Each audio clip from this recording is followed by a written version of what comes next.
All right, you guys. Did you really come back with 2 separate checks? Yeah, that's what I was asking you.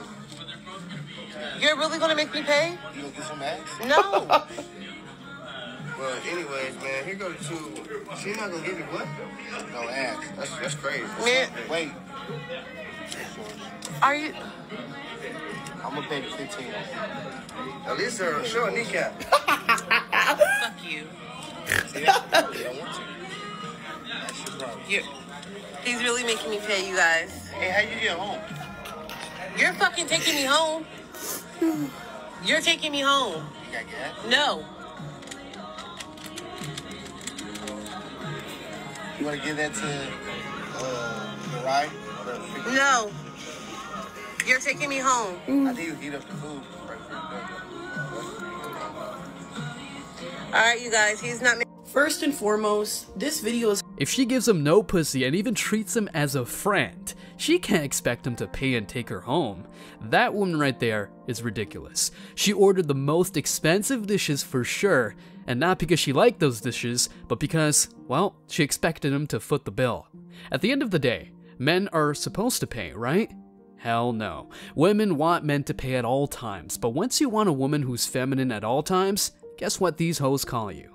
Nothing short of sexist. Your preferences are demonized, women's are pedestalized. I'm not even joking though.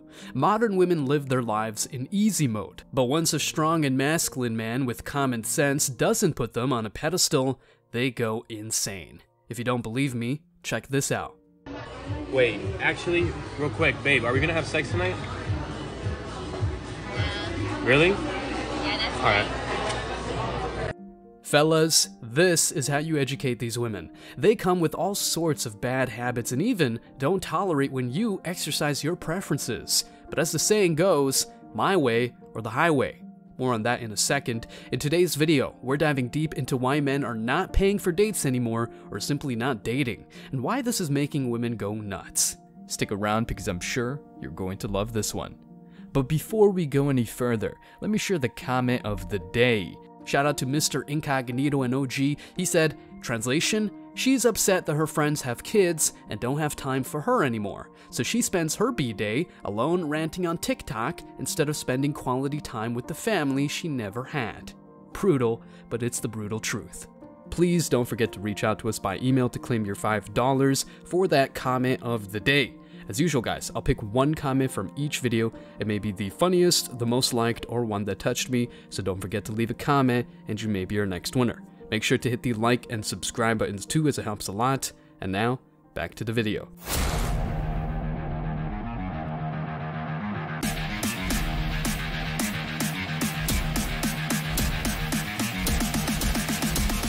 Embrace your masculinity.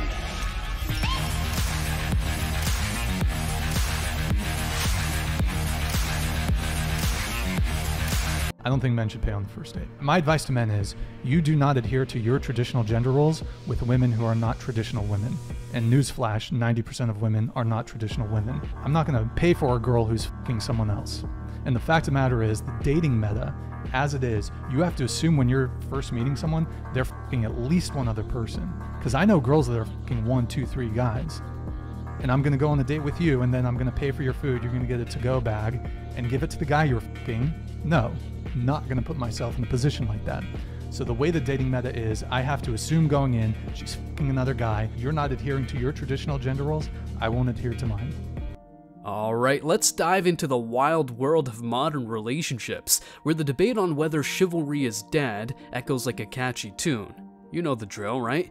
Women declaring they're strong, independent warriors who don't need a man, ready to conquer the world. But hold up. There's a plot twist. These modern women are walking contradictions and, well, looks like their strength and independence are selective.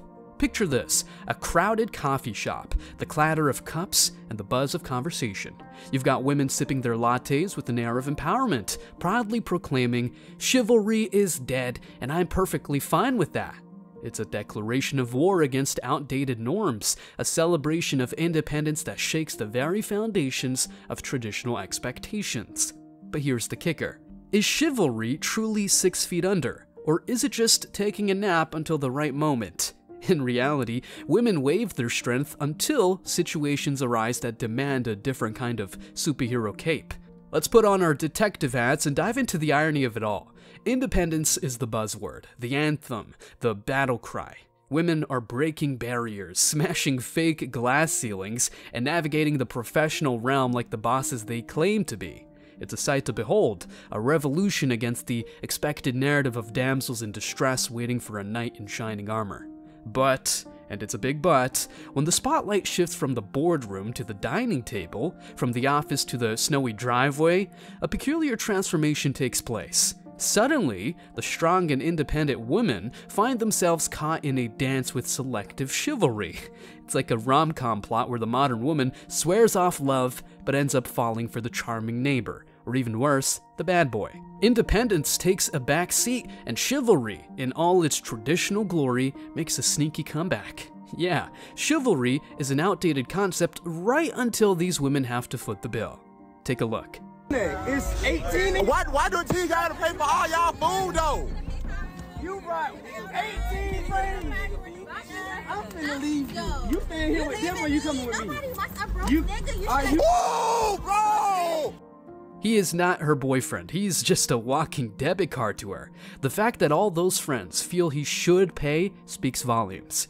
Look, we're about to witness the clash between I Need No Man and the silent plea for a bit of old school courtesy. But before we do so, hit that like button and show us some love in the comments.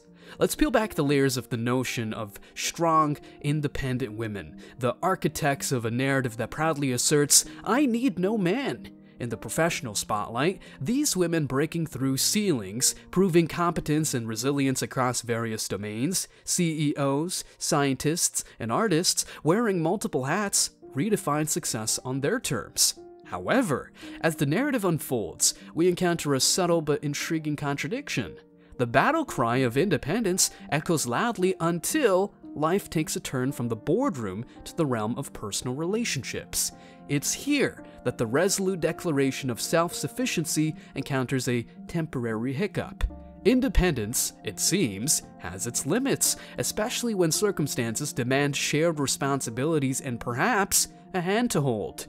Yeah, they can't have kids by themselves or even live the lifestyle they really want. The workplace witnesses the triumphs of these women who, with undeniable prowess, challenge societal norms. Glass ceilings shatter and career paths diversify. Yet, a pause emerges when the focus shifts to matters of the heart, a pause that suggests an unspoken desire for partnership in certain scenarios. This isn't about undermining the achievements or questioning the authenticity of independence. I mean, good for them if they want to make cash. Rather, it's an observation of the intricate dance between autonomy and the selective embrace of connection. The strong and independent facade encounters a moment of vulnerability, raising questions about whether the battle cry truly reflects a consistent stance or is, in fact, a conditional declaration. These women identify as self-sufficient warriors, but they want a companion, or even multiple, at some point. The paradox lies in the acknowledgement that, despite declarations to the contrary, the narrative of I need no man undergoes a shift when it becomes convenient. We do need men, though. We do. We don't need them. We do. No, because they're lesbians. Who do you call to get your car fixed? A man or a woman? Your toilet breaks down. Who do you call? So I fix my own car. I can do. I'm motor mechanics. Your power supply. Who runs it? Who runs the infrastructure of society? Men or women? Oh, at the moment, men, obviously, because of patriarchy. Because of patriarchy. Oh no. Women are independent when they feel like it, and when men happen to run some key sectors of the economy and society, it's all because of the patriarchy. Like, do these women listen to themselves? Let's dive deep into all these contradictions women say day in and day out. Their script is so predictable, I'm telling you, but it's fun to listen to. Take an example of the bar, where the air is buzzing with laughter, clinking glasses, and the vivacious energy of liberated women navigating their way through a menu of concoctions. The stage is set for a display of financial autonomy that could rival Wall Street. The women at the center of this scene apparently exude confidence as they make their drink selections. Their declarations of independence resonate like a modern-day anthem, challenging the conventional norm that once dictated who foots the bar tab.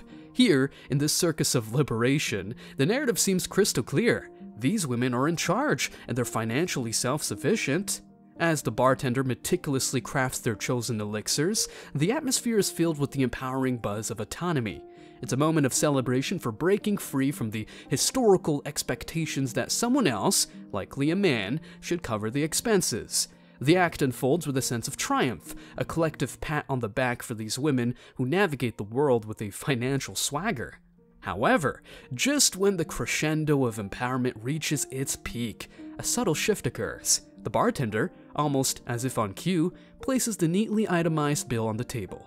Suddenly, the lively atmosphere takes on a weighty silence, an unspoken pause pregnant with expectations. It's here that the financial roller coaster begins its descent. The once confident modern women now find themselves on the edge of a nuanced dilemma. The bill, like an unexpected twist in the plot, challenges the very essence of their financial autonomy. The air, thick with anticipation, suggests that the liberation celebrated moments ago may have its limits. Plot twist: independence takes an unanticipated detour. The silent expectation lingering in the air raises questions. Was the financial autonomy merely a performance for the stage, a carefully curated act that unravels at the hint of a bill? It's a paradoxical moment where the script of empowerment falters, and the modern women grapple with the disparity between their declarations and the unspoken hope for someone else to pick up the tab. At the end of the day, fairness matters until it's not convenient. Splitting bills is hailed as a beacon of equality, an act that reflects the changing dynamics of modern partnerships. Partners enter the scene with a collective commitment to contribute equally, not just emotionally, but also financially. It's a script of the new age relationship, where both parties take center stage in the financial dance. Yet, as the narrative unfolds, a reality check emerges. The once clear-cut rules of fairness, set against the backdrop of shared responsibilities, suddenly encounter a plot twist. The seamless choreography of splitting bills is momentarily disrupted as a subtle expectation lingers in the air. A whisper that perhaps, just this once, the other party might take the reins of financial responsibility. In this dance of equality, the unspoken expectation doesn't negate the initial commitment to shared responsibilities. Instead, it introduces a nuanced layer to the narrative. The modern women who confidently champion the cause of equality now find themselves navigating the tricky terrain where financial autonomy meets a momentary longing for a more traditional approach. It's not about cringing or bemoaning the situation. It's about acknowledging that the ideals of equality may not always play out as expected. The stage, once brightly illuminated with the glow of financial fairness, now embraces shades of practicality. The script is rewritten in the margins, suggesting that in the pursuit of equality, there might be instances where convenience trumps the rulebook. They claim to be this independent, strong, whatever on internet, but in person, put them around a man that they like in person, and they shut all the way down, quiet, can't say a word. They balled up like crap. Look, if we talk about double standards, the list is so long this would never end. Trust me on that one. Focus on this. An unexpected scene unfolds when Uncle Sam makes an entrance. The stage is set for a call to duty, revealing an unforeseen chink in the armor of equal expectations. Suddenly, the script of equality encounters a hiccup, one that takes center stage when the draft card arrives.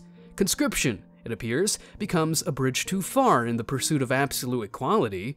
The carefully balanced act, where every aspect is governed by principles of fairness and shared responsibilities, takes an abrupt pause.